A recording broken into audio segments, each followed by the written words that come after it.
नमस्कार साथियों, मैं हूं अविरल अग्निहोत्री और आप देख रहे हैं सीधा चश्मा सटीक बात। आपका बहुत बहुत स्वागत है मेरे चैनल पर। और जिस तरीके से इस समय देखा जा रहा है कि बिहार का चुनाव बिल्कुल लाइमलाइट में बना हुआ है और सभी राजनीतिक पार्टियों का दमखम अब बिहार में लगता हुआ नज़र आ रहा है। ऐसे में कांग्रेस और उसके सहयोगी दल लगातार हमलावर हैं भारतीय जनता पार्टी के ऊपर में, और भारतीय जनता पार्टी अपने सहयोगी दलों के साथ में बिहार में पूरी दम झोंकने को तैयार है। ऐसे में सीधी तौर पर ये देखा जा रहा है कि जब राजनीतिक पार्टियां चुनावी मैदान में उतरती हैं, चुनाव का बिगुल बज जाता है, उसके बाद में जो राजनीतिक पार्टियों की जो भाषा शैली है वो बहुत ही ज़्यादा गिरती हुई दिखाई पड़ती है। ऐसे में इस समय अभी देखा गया है कि जो कांग्रेस ने एक मंच सजाया था बिहार में, उस मंच से देश के प्रधानमंत्री नरेंद्र मोदी और उनकी मां के लिए बहुत ही ज़्यादा अपशब्द निकले। सीधे तौर पर उनको मां की गालियां दी गई।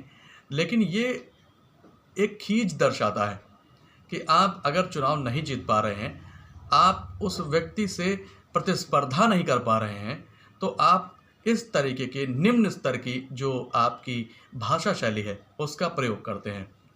देश के प्रधानमंत्री नरेंद्र मोदी ने लाल किले से देशवासियों को संबोधित किया और उन्होंने बताया कि देश के युवाओं के पास अगर किसी भी तरीके का कोई आइडिया है जिससे देश का विकास हो सकता है, देश का भला होता है और देश आत्मनिर्भर बनने की दिशा में आगे बढ़ता है, तो उनका पूरा पूरा स्वागत है। और उन्होंने सीधे तौर पर यह भी दिखाया कि हमें कोई भी जो लकीर है उसको छोटी नहीं करना है, उसको मिटाना नहीं है, उसको उसके आगे एक बड़ी लकीर खींचनी है। यानी उस लकीर को नुकसान पहुंचाए बिना ही एक लकीर लंबी की जा सकती है।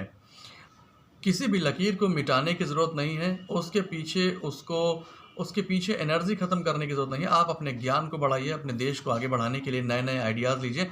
और प्रधानमंत्री मोदी ने उन सभी आइडियाज़ का पूरी तरीके से स्वागत किया है। ऐसे में प्रधानमंत्री नरेंद्र मोदी ने यह भी कहा है कि आप स्वदेशी चीज़ों का पूरी तरीके से इस्तेमाल करिए, उनका प्रचार प्रसार करिए, उन्हें आगे बढ़ाइए, जिससे कि देश को समृद्ध और साथ ही साथ जिस तरीके से सोने की चिड़िया देश कहा जाता था अपना, और अब उन्होंने ये बताया है कि देश को सोने का शेर बनाना है। तो ऐसे में युवाओं की भी बहुत जिम्मेदारी होती है कि वो किस तरीके से आगे बढ़ें। तो उन्होंने तमाम जो राजनीतिक पार्टियां हैं उन्हें भी साथ में लेकर चलने की बात कही थी। उन्होंने कहा था कि आप भी आइए और देश के निर्माण में अपना सहयोग दीजिए। उन्होंने इस तरीके की बातें करी। और साथ ही साथ आप देख सकते हैं आप कि जो बिहार में जिस तरीके की भाषा शैली का प्रयोग हो रहा है, तो क्या ये भाषा शैली ये दर्शाती नहीं है कि अभी तमाम राजनीतिक पार्टियों को उठकर और ज़्यादा अपने आप में मंथन चिंतन करने की ज़रूरत है कि आखिर देश के प्रधानमंत्री के लिए या किसी भी व्यक्ति के लिए ऐसी भाषा शैली का प्रयोग नहीं करना चाहिए। आइए सुनते हैं पहले कि किस तरीके की भाषा शैली का प्रयोग किया गया है। ट्रंप ने आज कहा कि जब हिंदुस्तान पाकिस्तान का युद्ध हो रहा था, मैंने फोन उठाया और नरेंद्र मोदी से कहा कि सुन, ये जो तू कर रहा है इसको 24 घंटे के अंदर बंद कर। और नरेंद्र मोदी ने 24 घंटे में नहीं, 5 घंटे में सारा का सारा रोक दिया। तो देखा आपने, इस तरीके की जो भाषा शैली है वो क्या दर्शाती है? ये यही दर्शाती है कि आप देश के प्रधानमंत्री के खिलाफ, एक भारत के उस नेता के खिलाफ आप ऐसी बातें करते हैं जो विदेशों में जाता है और पूरी तरीके से सम्मान पाता है, और देश की गरिमा को गिराने वाली भाषा शैली का प्रयोग आप करते हैं। ऐसे में क्या लगता है कि वोटर्स इन सब चीज़ों को ठीक ढंग से, अच्छी प्रकार से, भली प्रकार से नहीं समझ रहे हैं? हर व्यक्ति भली प्रकार से समझ रहे हैं।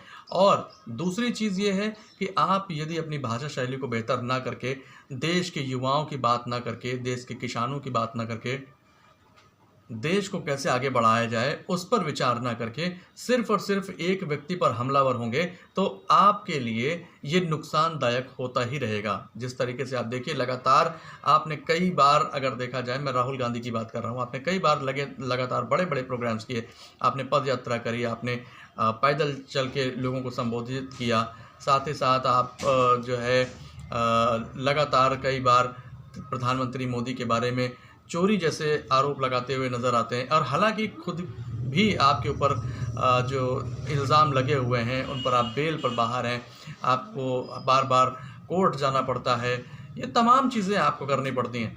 हालांकि इन सब चीज़ों से उठकर आगे बढ़ने की दिशा में आपको प्रयास करना चाहिए और जो चुनाव आगामी जो बिहार में होने वाले हैं उन बिहार के चुनावों पर फोकस करिए, युवाओं को अपने साथ लीजिए, बुज़ुर्गों का आशीर्वाद लीजिए। ऐसी कोई बात ना करिए जिससे कि किसी एक व्यक्ति के खिलाफ आप नज़र आते हों।